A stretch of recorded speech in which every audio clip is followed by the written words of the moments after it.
When I was thinking to myself, what games are you excited for in 2024, there were three. The remake of Persona 3, Stellar Blade, that for me looked like a new Nier game when the first trailer dropped, and a completely new fantasy IP from Atlas, metaphor ReFantazio. A game that from the moment you first boot it up overflows with style, beginning with the soundtrack that I would describe as a mix of orchestral and choir music in a fictional language. By the way, the fictional language used in Metaphor is inspired by Esperanto, a language that was meant to be easy to learn for everyone in order to simplify international communication. But as I said, the music is not the only thing defining the unique style of Metaphor. The other huge pillar is the art style, that makes everything from the UI to the sceneries and people look like you're playing inside a painting. And if you like the monster designs in other Atlas games, you will love them in Metaphor, because unlike in the other series, here the developers didn't reuse already existing creature designs. Everything from basic mobs to the bosses and archetypes is completely new for this game. And especially the boss monsters called humans are often a ridiculous mix of beautiful and gruesome. Speaking of the archetypes, the gameplay in Metaphor ReFantazio has a few twists to it, unlike in the Persona or Shin Megami Tensei games. For one, the job class system that lets you switch the so-called archetypes around for each of your party members, giving you much more tactical variability. Unlike, for example in Persona, where the other members always had a fixed persona that can only be upgraded instead of switched. And those job classes, for the most part, are pretty much every standard fantasy trope you can think of. Like for example the knight archetype that has a skill set around defensive and strong physical offensive abilities. On the other hand, for example, there is the summoner archetype that can expand his magic abilities through vessels of creatures that can be crafted. Also, each of the archetypes can at least be upgraded once to a better version. Further, a little detail I noticed is that the name of the final form of some archetypes is a reference to other Atlas titles, like the Persona Master or the Devil Summoner. But the job classes are, typical for an RPG, not the only thing that can be upgraded and changed. You, of course, are also able to change and upgrade every party member's equipment, ranging from the armor and weapon fitting each job class, to items that prevent certain status ailments or grant buffs to the igniters that are a type of magic item new to Metaphor, that grant the ability to cast spells independently. So now to the actual gameplay, that mainly consists of dungeon crawling and turn-based combat. Before you fight, you see the opponents you're going to fight walking around in the dungeons themselves. And before you engage with them, you have the option to attack them with your standard attack that varies depending on your weapon. If you manage to land a few attacks without getting hit, you knock the potential enemies down, giving you an advantage in battle. And if you are much stronger than your potential foes, your attack will even kill them. So you don't have to fight enemies that won't give you much experience anyway. Which I think is a great way to not stretch out the gameplay loop for no reason. Before you actually engage in battle, there's still one thing to decide, and that is your party's formation. Which in Metaphor simply means if a character is in the front or in the back line, which affects things like the damage you deal with melee attacks, for example. Now in the actual turn-based battles that you engage with in a group of up to 4 people including the main character, before each character's action you have the option to change their position from the front to the back line. Then you can guard or swap a teammate, which will skip a turn, or you can pass the turn to the next in line, which will only reduce your turns if done more than once in a row. The transition between defensive and offensive actions begins with items that range from a variety of potions, for example, to cure status ailments or simply to regain some health points, to one-time use spells that deal a certain type of magical damage. The actual combat abilities are played out with the JRPG typical rock, paper, scissors principle, and are split into 3 categories. For one, the standard melee attack that can only be of one of 3 types: strike, slash or pierce, depending on your weapon. Then you have the archetype abilities that can be of any magical or physical type, or can cause debuffs, buffs and status ailments. And the third and most interesting offensive ability section are the synthesis skills, where 2 or more characters combine their strengths to create much stronger versions of standard abilities. And because they also cost more resources and turn icons, you get a refreshing new strategic twist of risk and reward. Which is further strengthened by the fact that if an attack misses, you lose double the turn icons, or if you hit a weakness, regain all icons once a turn. And overall I really like the combat. The animations that get flashier and more epic the further you progress in the story felt amazing. But in the late game, after like 95% of my playthrough, I felt like I was the only one playing by the rules. What I mean is that so many enemies just cast spells repelling all kinds of magical damage or just give themselves 4 or more additional turns, which just drags out fights instead of adding a challenge. Or some bosses just straight up send you to the game over screen if one of your party members has an item making him repel even one type of damage. Besides the combat, there is not that much you can do. You can spend time with your followers that replace the social links from Persona. You can walk around town to buy items and equipment, cook with your squad members, and read books to raise certain stats called virtues, like wisdom or tolerance. Everything else, like bounties or the Colosseum, are just modified versions of dungeon crawling and turn-based battles. But to be fair, I never felt the urge to play a card game or take part in, I don't know, a karaoke session with Hulkenberg, for example. Now, before we come to the story part, I want to give you the chance to skip to the timestamp shown on the screen to avoid spoilers. So, now with that out of the way, the game begins with a cutscene showing the main antagonist of the game, Louise, murdering the king. Further, we learn that the king's only son has been cursed by Louise, and the only way to lift said curse is to kill its caster. The protagonist, accompanied by his fairy companion Gallica, is ordered by the resistance to travel to the capital and find a way to assassinate Louise. In order to achieve their goal, they join the military to meet up with their contact Rios, and recruit the noble's son Stroll along the way. The group comes up with a plan to try to take out Louise at the funeral of the former king. At the day of the burial, Louise makes a claim for the throne by presenting a human corpse and stating he would be the only one capable of protecting the people. But before chaos could break out, the palace begins to levitate, revealing the former king's face in the stone below the castle. The reason for that turns out to be that the king, with his only son believed to be dead, wants the people to decide his successor. To determine who the people really want to become their king, the former ruler's spirit, with the help of the so-called king's magic, calls out the royal tournament, which allows anyone to enter and convince the masses that he is the best option to be the next one wearing the crown. Following that reveal, Grievous attempts to assassinate Louise, which then demonstrates that all candidates in the king's race are protected by the king's magic. Immediately after Grievous drew his last breath, a follower of Louise revives the formerly deceased human, that can only be defeated thanks to the combined efforts of Hulkenberg, Stroll and the protagonist. After the city calmed down again, we learn that the church will organize a formal version of the royal tournament, where every participant has to fulfill certain tasks before a deadline to prove he is worthy of the people's trust and the crown. The group comes up with the plan to enter the tournament to get closer to Louise. For the first task, the contestants have to present the head of a monster until a certain deadline. But with most of the bounties already taken, the group has to come up with an alternative. They finally decide to take down a dishonored knight accused of kidnapping and selling children. They track him down and confront him, but as it turns out he was framed by the priestess of a local village. But it gets even worse. Not only does the priestess called Joanna frame the former knight, she also is responsible for the kidnappings herself. And her reason for abducting the offspring of her own people turns out to be to feed them to a human she believes to be her child. The team around the elder boy fights and ultimately defeats the human, which brings Joanna back to her senses, and she accepts to become the quote-unquote head to be presented for the first challenge of the tournament. When the truth about the priestess's doings is presented to the crowd, the church's candidate for the crown is forced to execute her on the spot in order to minimize the damage to the church's reputation. This causes the public, and most importantly Louise, to take notice of the protagonist and his followers, resulting in Louise recruiting them.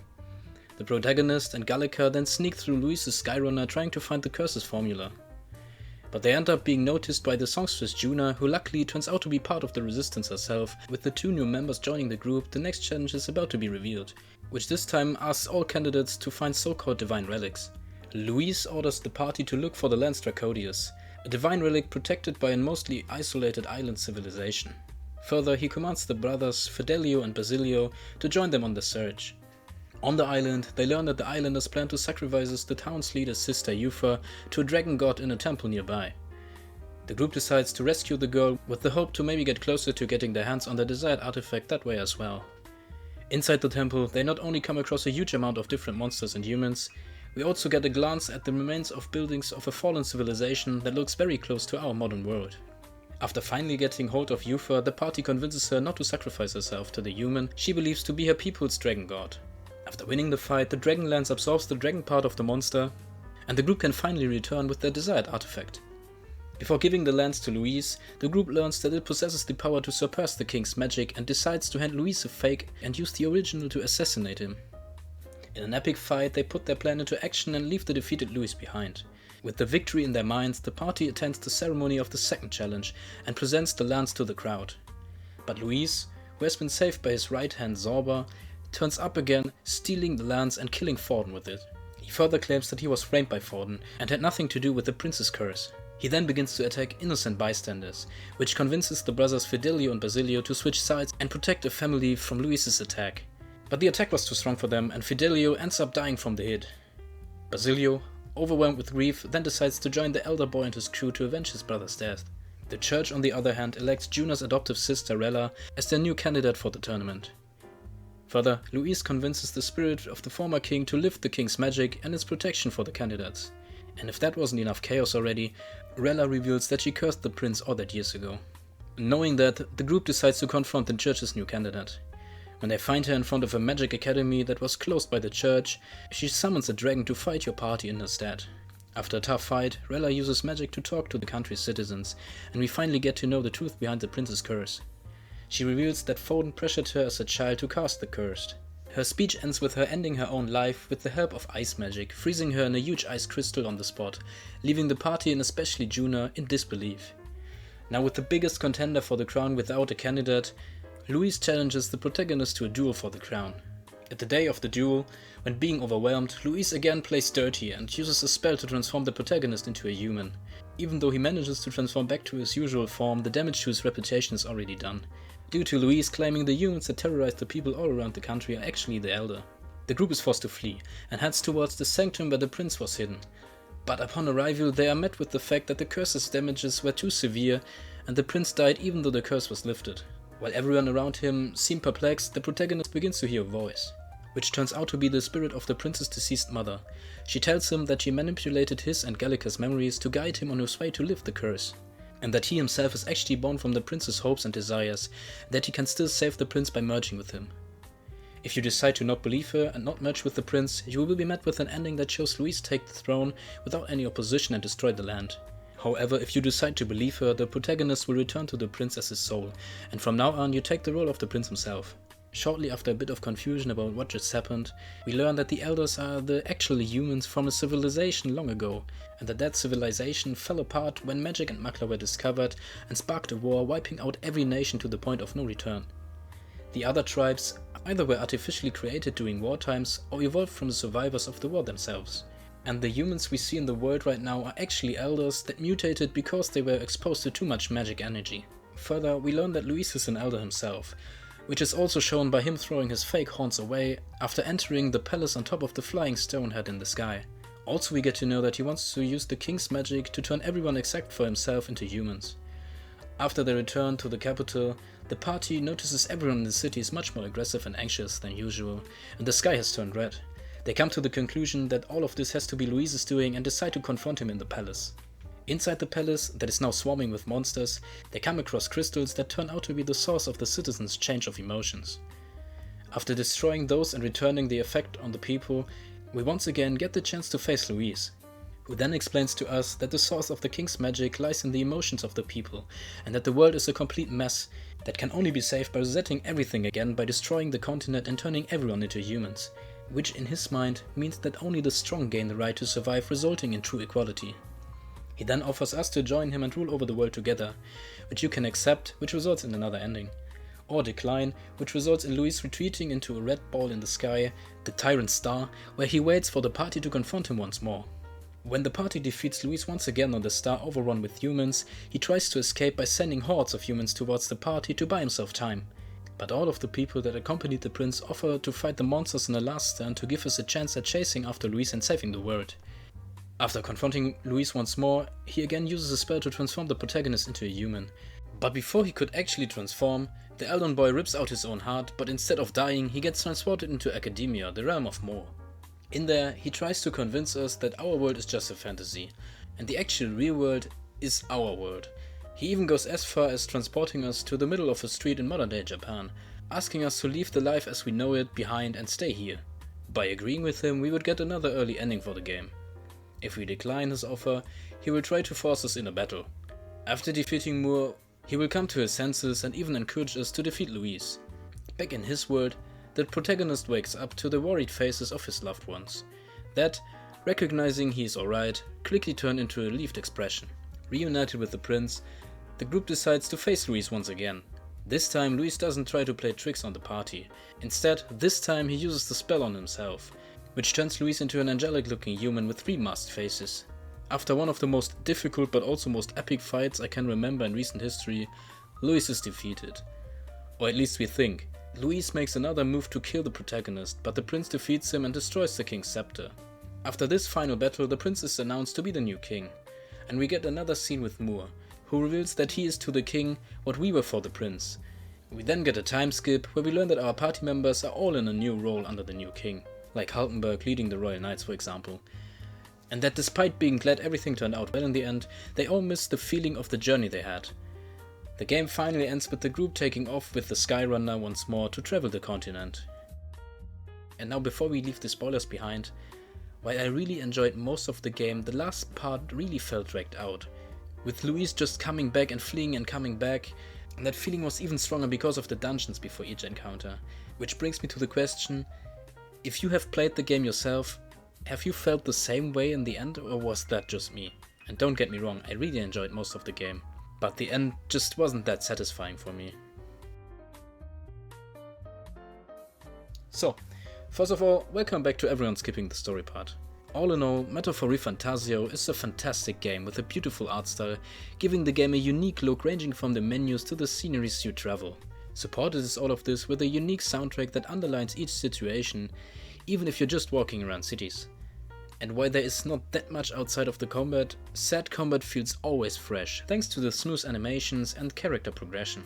And due to a few new features like the combination attacks between different archetypes and the archetypes themselves, the gameplay is different enough so it isn't just fantasy Persona.